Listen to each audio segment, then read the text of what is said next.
síntomas de distinto tipo, llegan, se hacen un TAC y descubren un tumor cerebral. ¿Cuáles son los más frecuentes que usted ve? Diríamos, céntrenos, sitúenos, porque claro, a mí me da la impresión de que son más frecuentes hoy que cuando acabe la carrera de medicina, y a lo mejor es que ahora los diagnosticamos más, ¿no?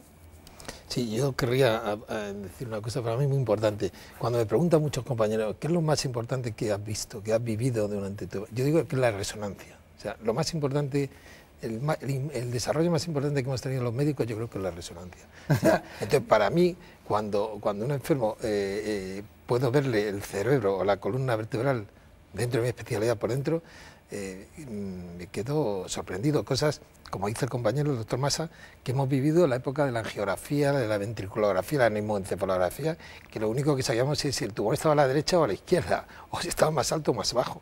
Y ahora sabemos prácticamente con la resonancia hasta qué tipo de tumor es. Entonces yo creo que lo fundamental diría que gracias a la resonancia los avances de la neurocirugía han sido espectaculares.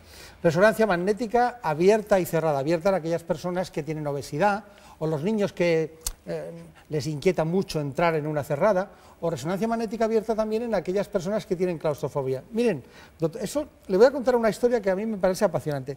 A 150.000 médicos americanos les hicieron una encuesta sobre cuál era el descubrimiento más importante de la historia de la medicina. Hicieron la encuesta y estudiaron los resultados. Tenían que apuntar 3 cosas. Salió la aspirina, las estatinas, que bajan los niveles de colesterol en sangre, se está utilizando últimamente el tratamiento del SIDA, y la resonancia magnética. O sea que usted estaría dentro de ese grupo de médicos que apuesta. Bueno, ya hemos hecho una resonancia, ¿qué tumores tenemos? Pues tenemos tumores buenos y malos. Afortunadamente hay muchos tumores buenos. ¿Hay muchos buenos? Hay muchos tumores buenos. Sí, tenemos el meningioma, el neurinoma, los adenomas. Eso en cuanto a los adultos. Y en cuanto a los niños, tenemos el astrocitoma de cerebelo, que es el tumor más frecuente y más, diría, más benigno que existe. O sea, la patología del niño a la del adulto, el tumor cerebral, es diferente. En los niños los tumores son más frecuentes en la fosa posterior y en los adultos son más frecuentes en el cerebro, en la parte superior del encéfalo. O sea, hay una diferencia topográfica, y en cuanto al ser buenos o malos prácticamente es similar. Un poquito más en los adultos predominan los tumores malignos, pero aproximadamente el 50% son benignos. Usted, cuando se enfrenta a una resonancia y a un paciente que está sentado en la consulta y ve que tiene un tipo de tumor, todavía no hemos hecho una anatomía patológica, no se ha estudiado, ¿usted ya empieza a poner buena cara o mala cara? ¿Usted ve que aquello lo va a resolver? ¿Ya tiene una intuición clínica basada en la experiencia de que eso va a ir bien? Sí, prácticamente con la resonancia podemos hacer determinación con la espectroscopia de más o menos qué tipo de tumor puede ser. Ya vienen con ese diagnóstico. Hombre, al enfermo no hay que desanimarle nunca. Lo que sí está claro que prácticamente todos los tumores cerebrales se pueden operar hoy día. Los tumores de la pineal, que antes estaban ahí escondidos, que decíamos que no podíamos llegar, se pueden operar. Los tumores de hipófisis, cualquier tipo de tumor de tálamo, podemos llegar a ellos con los métodos que tenemos. Ha habido unos desarrollos tecnológicos muy importantes, por ejemplo el navegador, que es una especie de GPS que nos permite hacer incisiones muy pequeñas y localizar los tumores y extirparlos con microcirugía. Y abren ustedes el cráneo, claro. El cráneo se abre, pero cada vez las aperturas del cráneo son más pequeñas. O sea, ¿Ah, sí? Antes se hacían craneostomías muy grandes y ahora prácticamente se hacen incisiones de piel pequeñas y craniotomías, que se conserva el hueso y luego se vuelve a colocar, muy pequeñas. Son la cirugía mínimamente invasiva, que se llama, con microcirugía y todo con microscopio. O sea, prácticamente el neurocirujano se mueve con el microscopio. Si te quitan el microscopio, estás perdido prácticamente.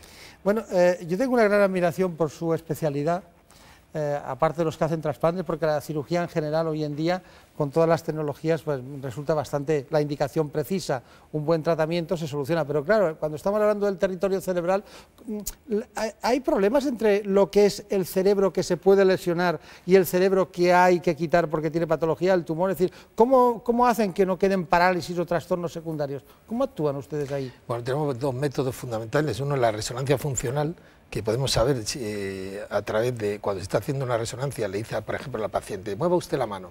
Entonces, en ese momento, en la resonancia, en el lado contrario del cerebro, hay una zona que se tiñe de otro color, que se ve de diferente forma. Entonces, sabemos más o menos...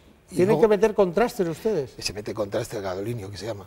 Pero luego hay otra cosa muy importante que Perdóname, pero es que es que he estado en quirófano durante 15 años y he visto todo el organismo, pero el único que no he tenido acceso es al cerebro. Es decir, me está usted contando una cosa apasionante. Y luego tenemos la estimulación cerebral. Nosotros podemos colocar electrodos en el cerebro, que se hace a través de una operación pequeña.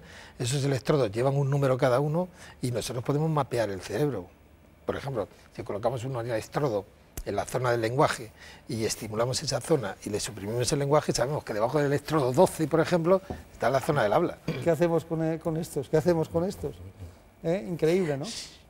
Efectivamente. Es una cosa espectacular lo que hacen. Pero sobre todo, a mí me sigue sorprendiendo mucho que se pueda hacer una intervención, se pueda hacer una resección del tumor y que no queden. ¿Cuál es el riesgo secundario a una intervención de neurocirugía? Perdónenme que se lo pregunte, pero sí. ¿Cuál es el riesgo, el temor que tiene un neurocirujano más importante? Bueno, que haya, por ejemplo, un edema cerebral, pero bueno, eso ya más o menos está controlado con tratamiento antiedema. Como dice, lo más importante es que el enfermo, yo siempre le digo a los pacientes y a mis enfermos, lo más importante para el neurocirujano es la vida, o sea, que el enfermo, su vida. Que viva. Sí, su vida, porque antiguamente hemos vivido épocas que la mortalidad era alta. Ahora prácticamente, yo diría que la mortalidad prácticamente es cero, o próxima a cero en una cirugía. Que el enfermo viva, segundo, que el enfermo no tenga ningún déficit neurológico.